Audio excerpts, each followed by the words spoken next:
Do you know the largest slave plantation in the United States in the early 1700s was in Brooklyn?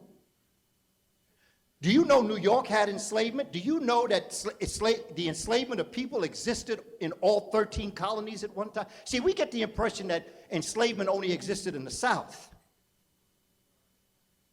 You'll have a sense of Battery Park?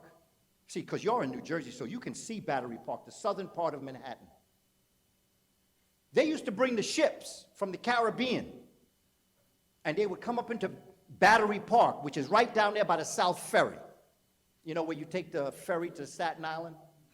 Right there, they would dock the boats, and they would take the Africans off the boat, and they would march them across to a place called Wall Street. But along the way, if they had so many Africans, they couldn't put all the Africans into Wall Street. So what they would do is they would put them in prisons along this street that they were going through. And then they would take the ones that they were going to sell to Wall Street. That street, that where all the prisons are, today, we call that Chambers Street. When you're walking in Chambers Street in Manhattan, for those of you who might go over there, that's where they held Africans. Those were all prisons, all along Chambers Street.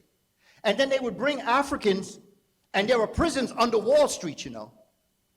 There are prisons under Wall Street where they would keep the Africans, and when it was time to bring them up, you see where they have the stock exchange? And their exchange, that's where they used to sell us. Right there on Wall Street. And we built the wall.